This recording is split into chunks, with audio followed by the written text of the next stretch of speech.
Part 1. The Silent Watchers. For 200 years, Earth had been watched. The Zarnathi Collective, a federation of warlike alien species, had studied humanity from afar. They saw cities built of concrete and steel, weapons that exploded with fire, and governments that argued over borders. "Primitive," hissed Vraktul, commander of the Zarnathi fleet. "They cannot even leave their own solar system." The aliens laughed.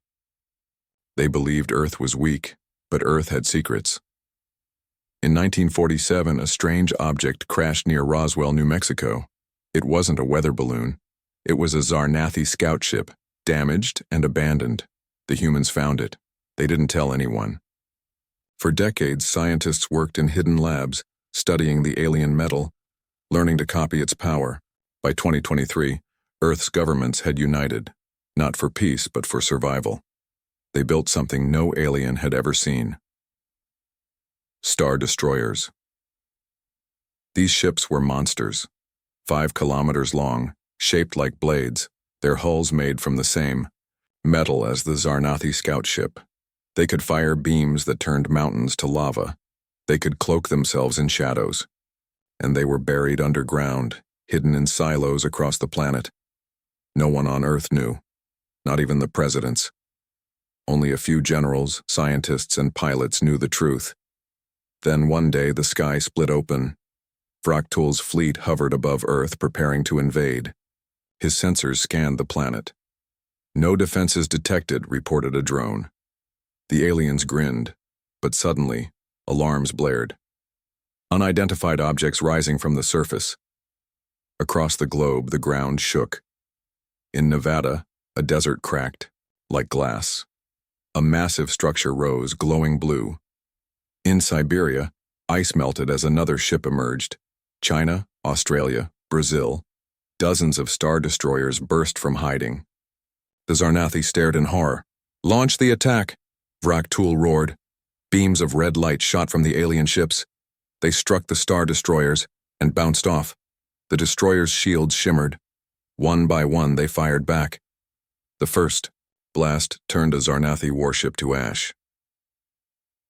Part 2. The First Shot. The battle was not a battle. It was a massacre. Humanity's star destroyers moved like predators. They split into formations, each led by a captain trained in secret. Captain Elena Okoye, a former fighter pilot from Nigeria, commanded the Aegis Prime.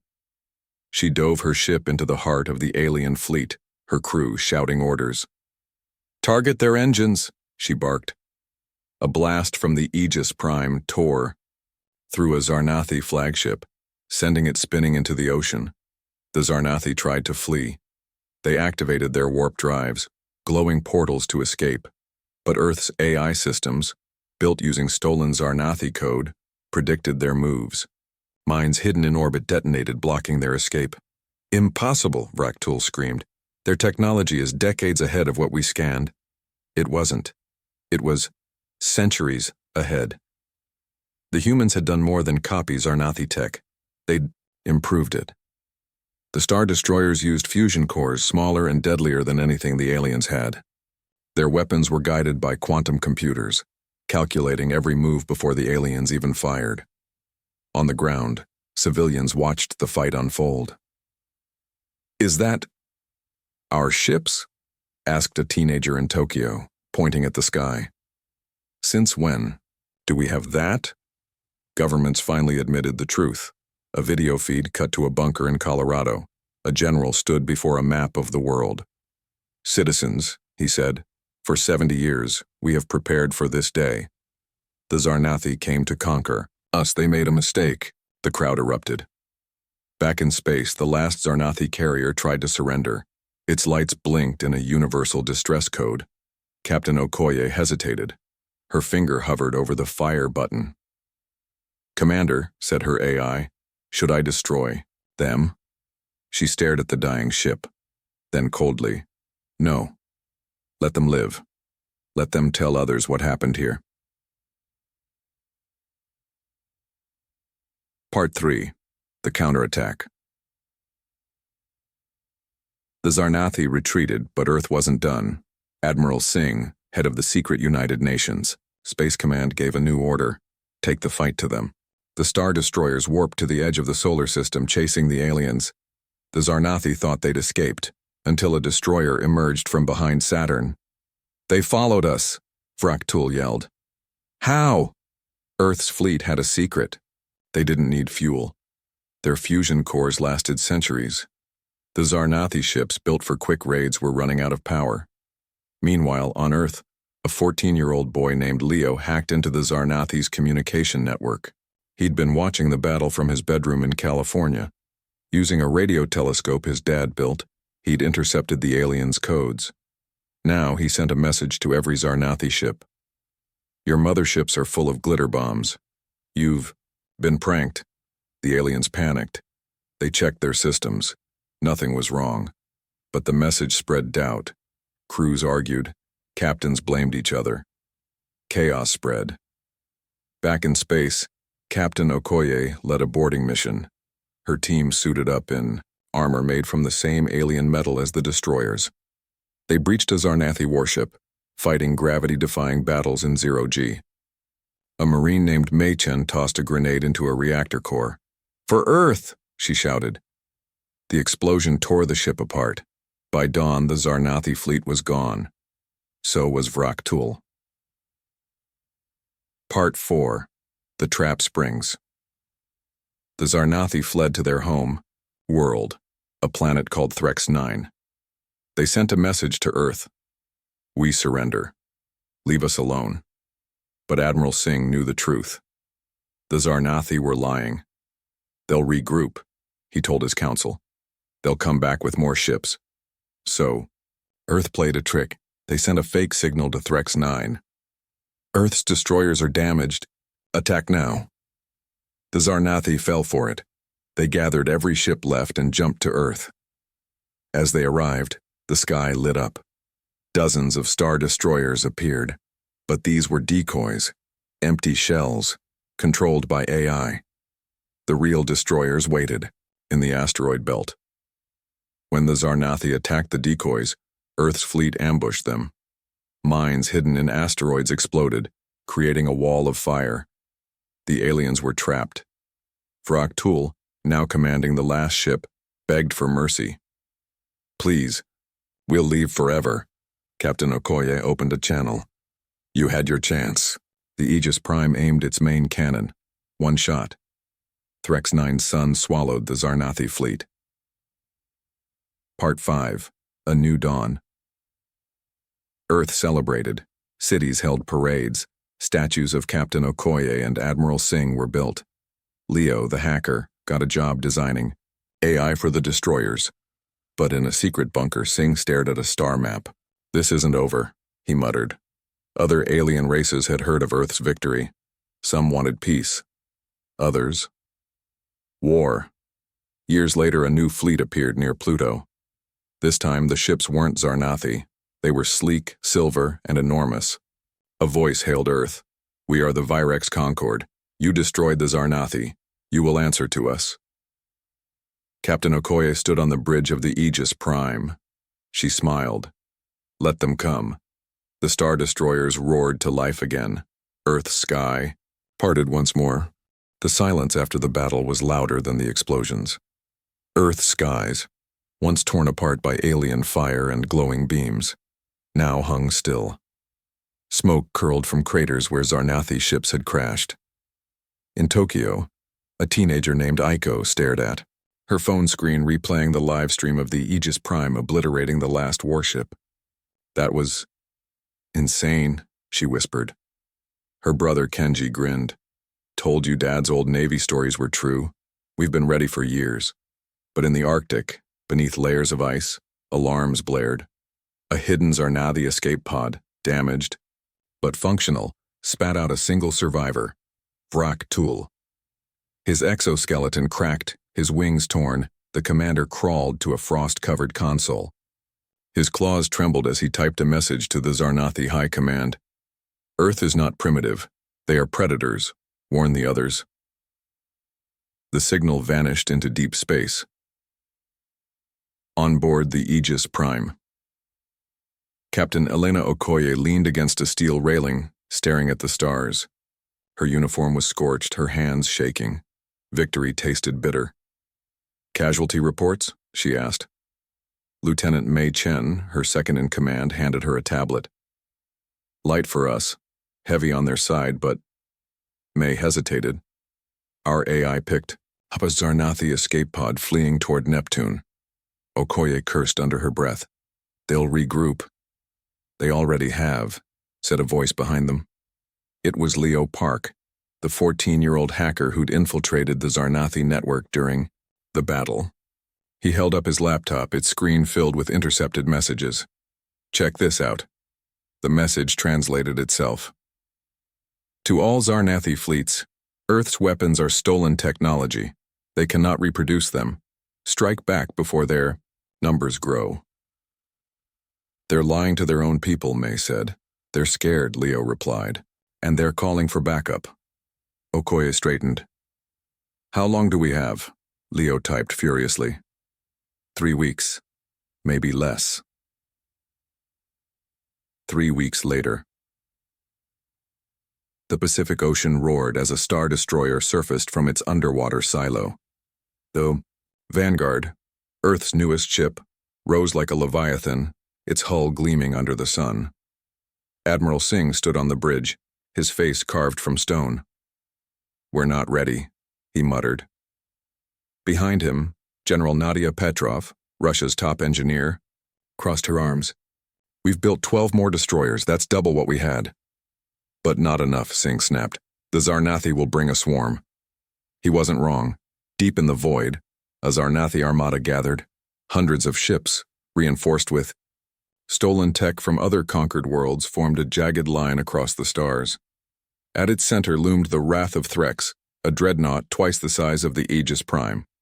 Its new commander, a cold-blooded warlord named Krelvax, opened a channel to his fleet. "Earth humiliated us," Krelvax hissed. "They think they've won, but we will crush them. And when their planet burns, we will plant our flag in their ashes." The fleet warped toward Earth. Back on Earth. Panic brewed. Governments debated going public about the Star Destroyers, but Singh refused.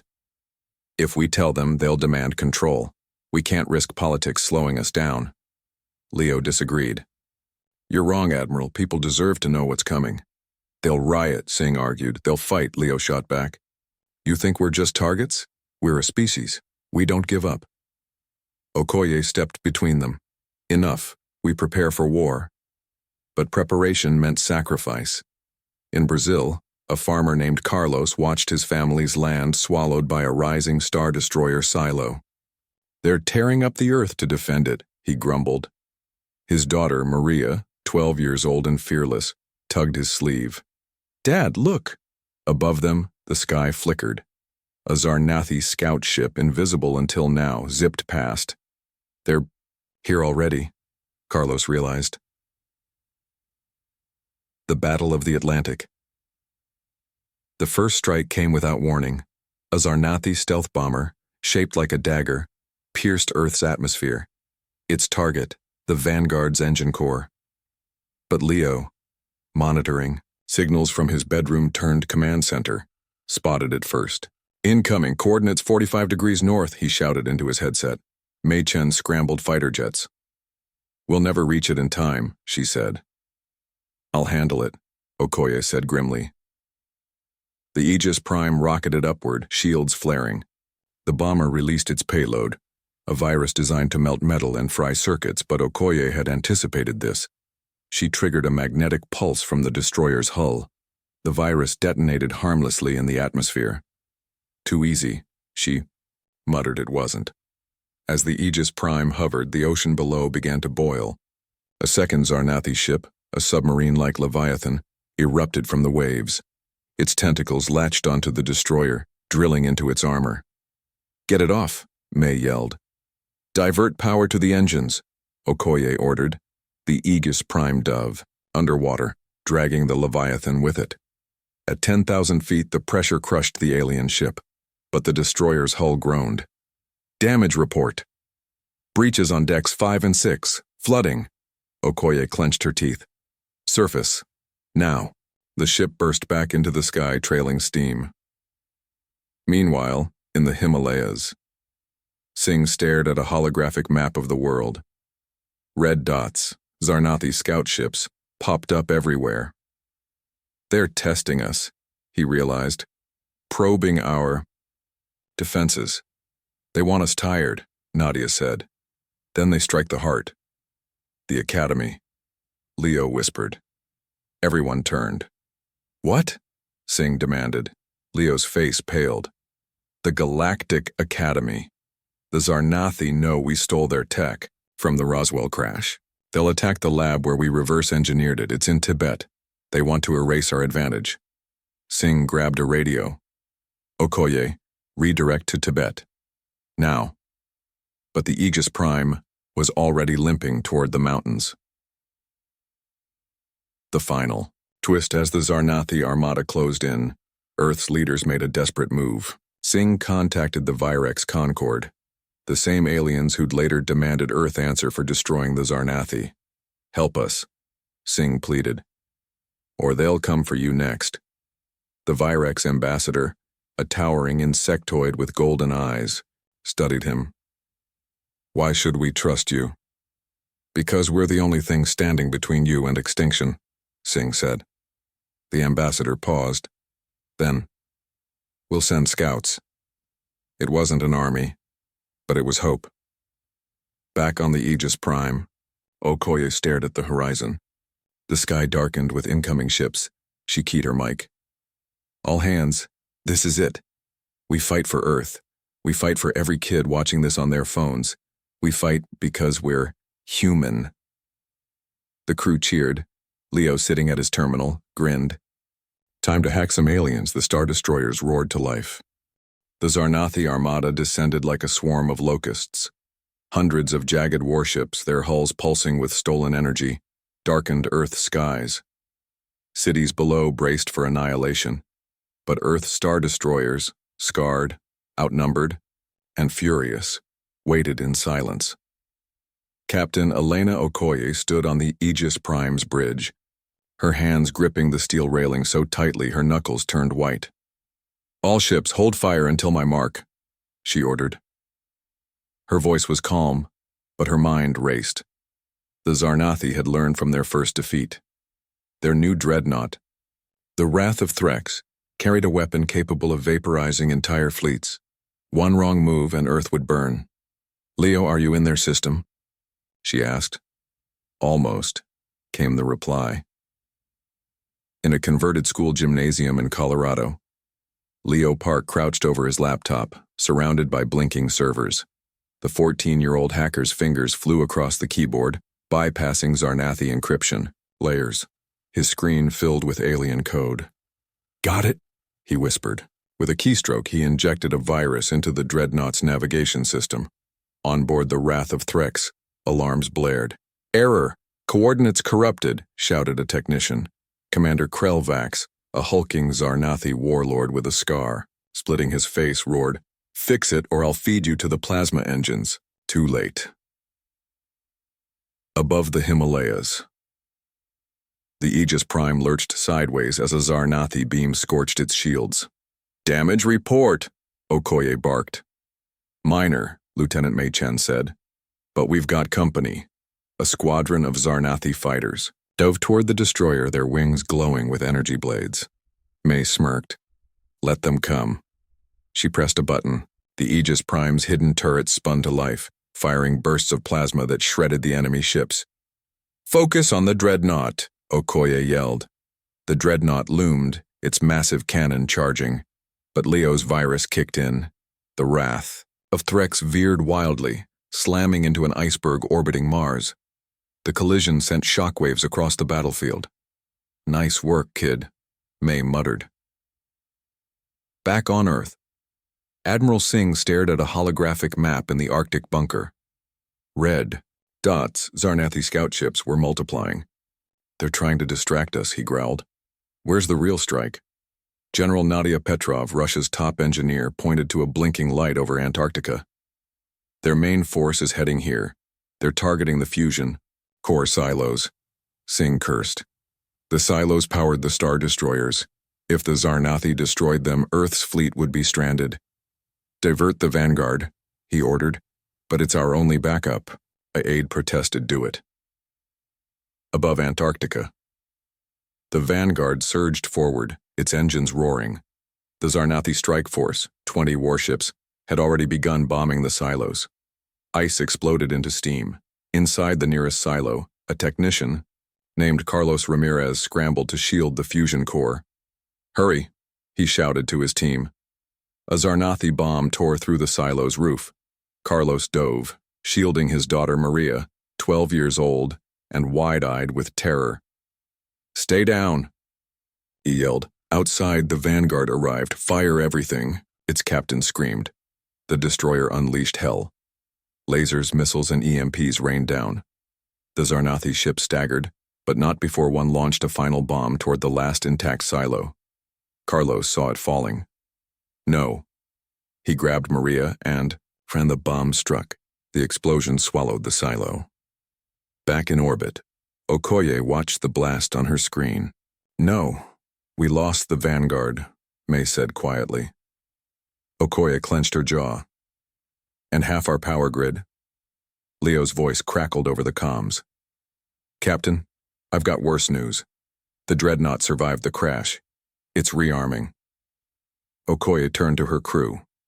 "We need a plan, now." May hesitated. "What if we use the gravity well?"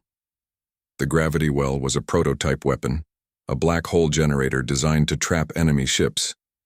But it was untested. "Too risky," Okoye said.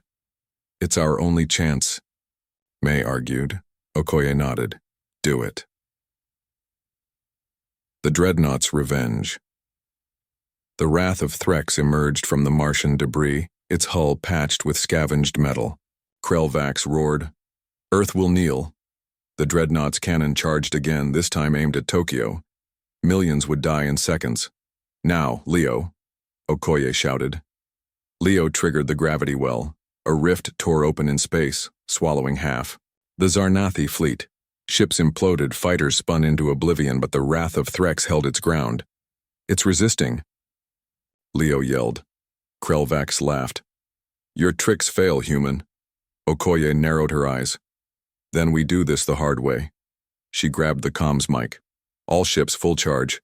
We take the Dreadnought together."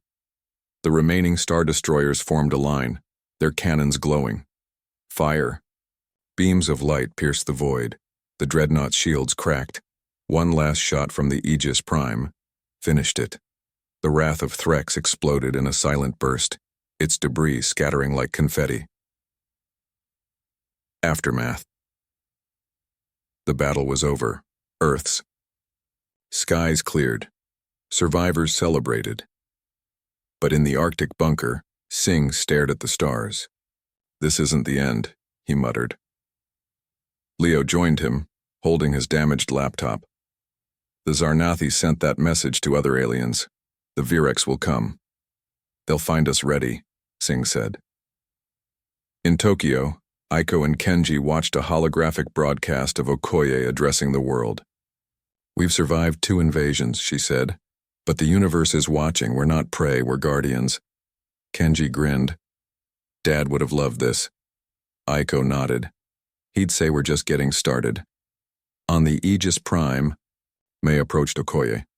"What now?" Okoye gazed at the stars. "We build more ships, train more pilots, and next time," she smiled coldly, "we strike first." The Virex arrived without warning. One moment, Earth's skies were clear.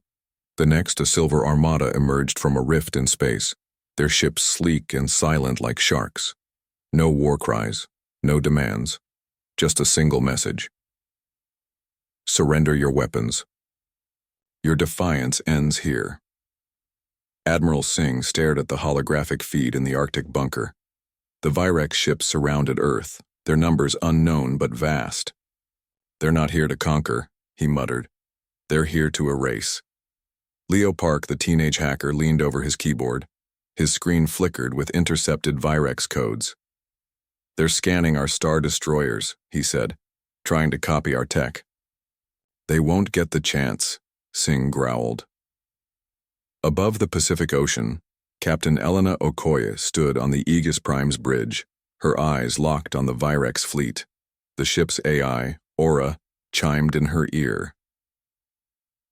Enemy vessels are energy-based. Our weapons may not penetrate. Then we improvise, Okoye snapped. She keyed her mic. All ships prepare for evasive maneuvers. May, get down to engineering. Keep our fusion cores stable. Lieutenant Mei Chen saluted and sprinted toward the engine room. The Aegis Prime's corridors buzzed with tension. Crew members double-checked weapons, patched armor, and whispered prayers. Captain, Aura interrupted. The Virex are hailing us. Okoye hesitated. Put them through. A voice, smooth and cold, filled the bridge. We are the Virex, Concord. You have destroyed the Zarnathi. You will now submit to our authority. Okoye leaned into the mic. How about we skip the lectures and go straight to kicking your metal butts? The Virex didn't reply. Instead, their ships lunged. The Battle of the Void. The Virex moved like ghosts, their beams sliced through space, striking star destroyers with precision. Earth's fleet scattered, dodging and firing, but every shot passed harmlessly through the Virex ships. They're phasing, May yelled from engineering. Our lasers aren't hitting them. Leo's voice crackled over comms. Try targeting their cores. They're hiding in subspace. Okoye gritted her teeth. Aura, calculate their phase shifts, fire at will. The Aegis Prime's cannons roared, adjusting their aim to strike where the Virex would be. A blast grazed a Virex frigate, sending it spiraling. Got one! May cheered, but the Virex adapted. A massive ship, shaped like a diamond, emerged from hyperspace. Its hull pulsed with dark energy. This is the Judicator, the Virex voice declared. You will disintegrate. The Judicator fired. A beam of antimatter tore through 3 star destroyers, reducing them to atoms. Okoye's stomach twisted. Fall back, she ordered. The Earth fleet retreated, but the Virex herded them toward the moon. They're cornering us, Leo realized. They want to trap us in lunar orbit. Singh's voice barked over the comms. Okoye, get to the moon's far side. We've got a surprise. Okoye frowned. What surprise? You'll see. By the moon's secret. The Aegis Prime dove toward the moon, Virex ships in pursuit. As they rounded the far side, Singh's voice returned. Now, the lunar surface erupted. Hidden silos opened, launching dozens of star destroyers identical to Earth's fleet. But these were different, bigger, faster, armed with black hole generators. They're clones, May whispered. Leo grinned. I hacked the Virex's scans earlier. They only saw what we wanted them to see. The clone. Destroyers fired. Gravity wells yawned open, swallowing Virex ships into oblivion. The Judicator tried to flee, but a well snapped shut around its engines.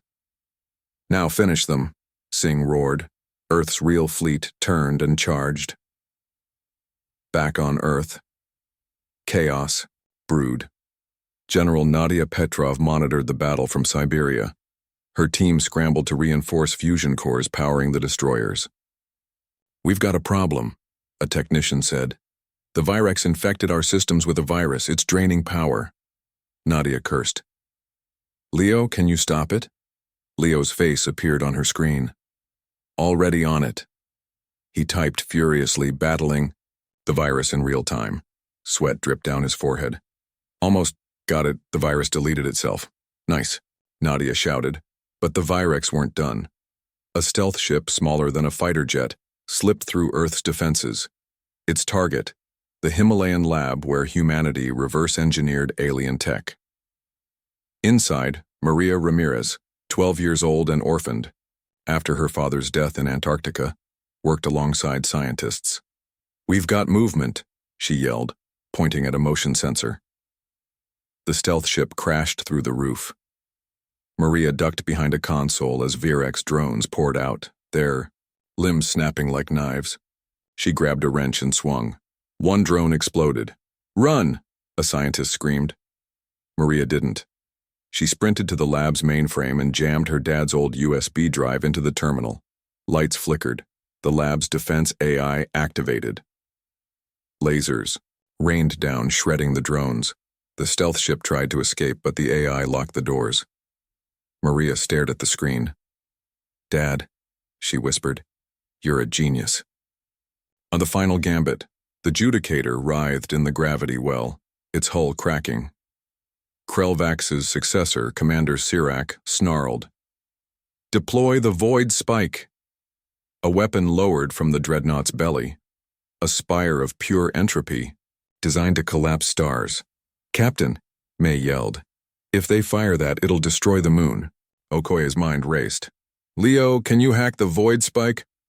"I'll need 5 minutes, you've got one." Okoye slammed her fist on the comms. "All ships, focus fire on the Void Spike." Lasers, missiles, and EMPs bombarded the weapon.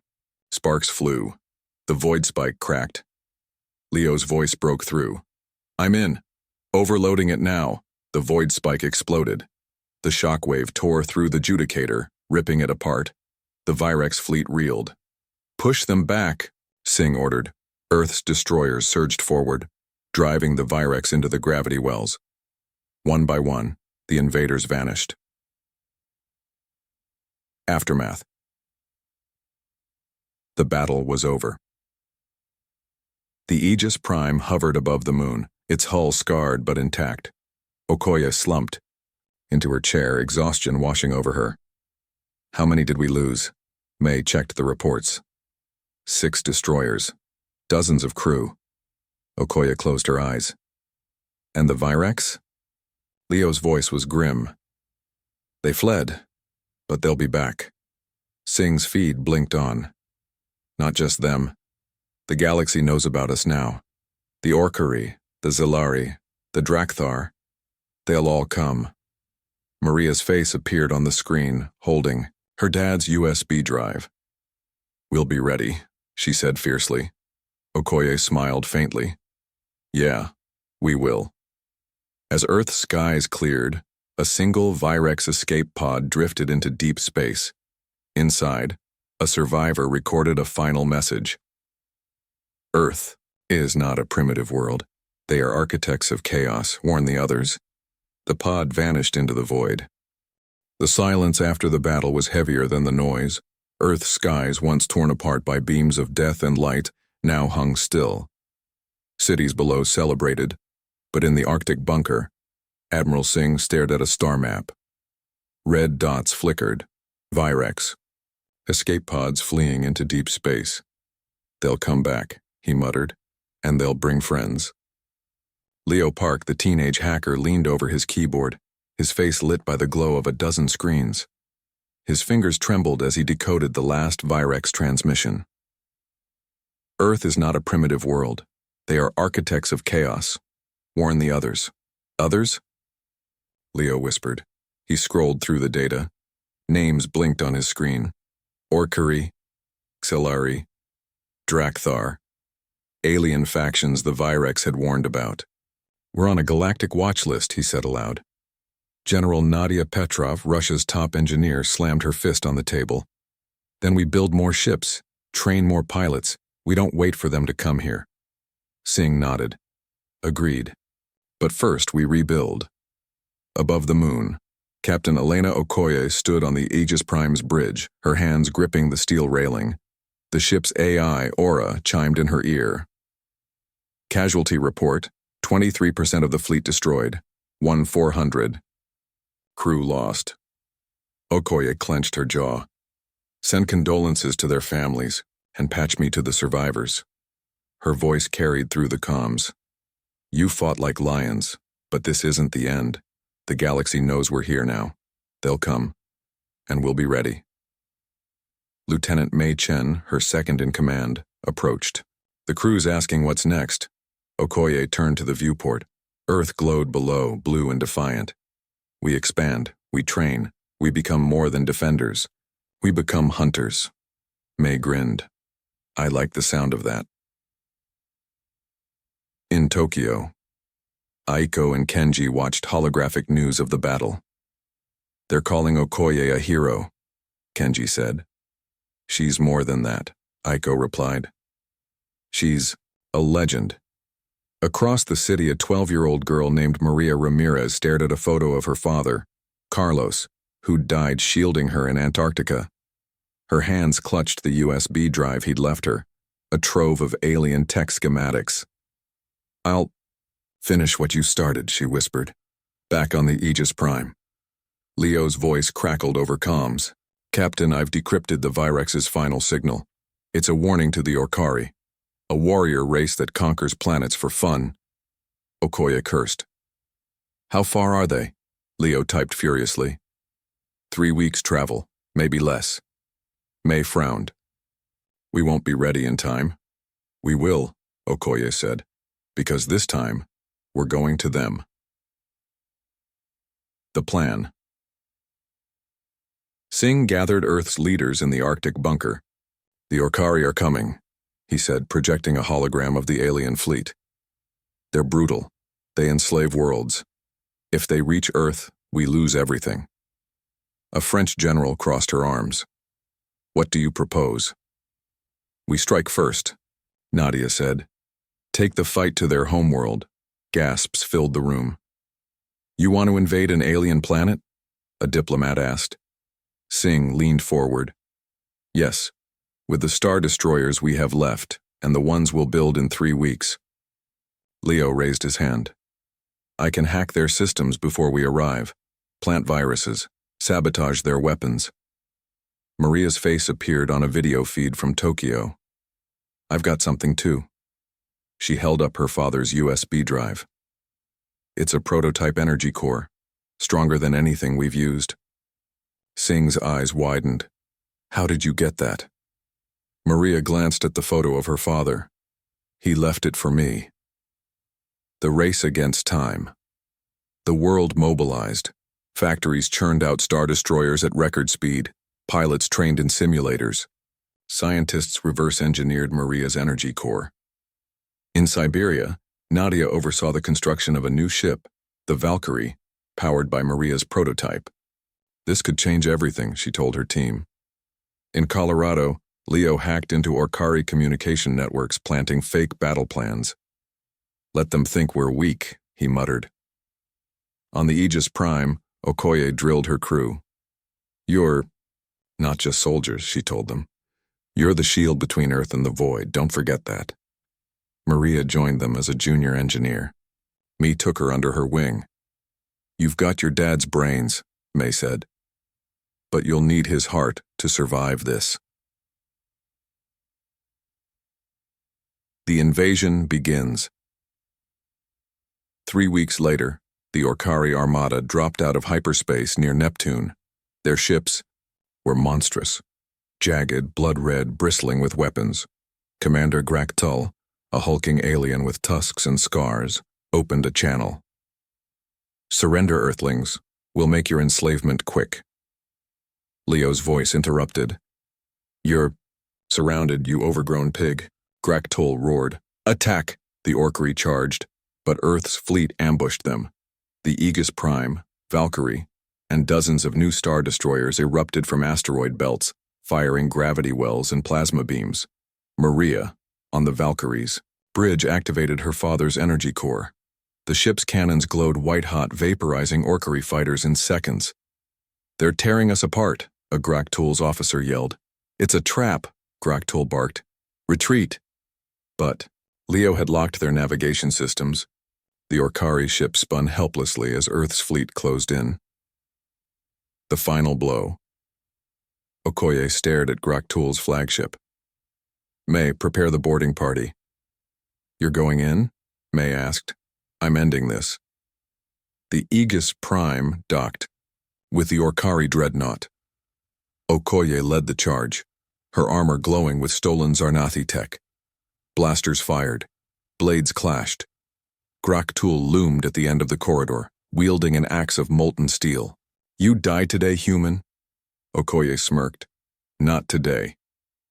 She dodged his swing, vaulted onto his back, and jammed a plasma grenade into his armor.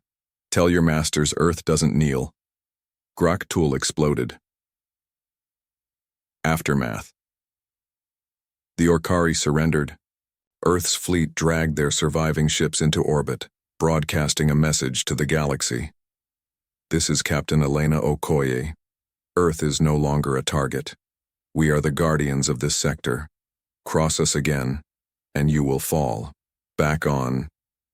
Earth Maria watched the broadcast with Aiko and Kenji. My dad would have loved this, she said quietly. Kenji grinned. He'd say we're just getting started. In the Arctic bunker, Singh stared at the stars. The Drakthar are next, he muttered. They're already moving. Leo leaned over his keyboard.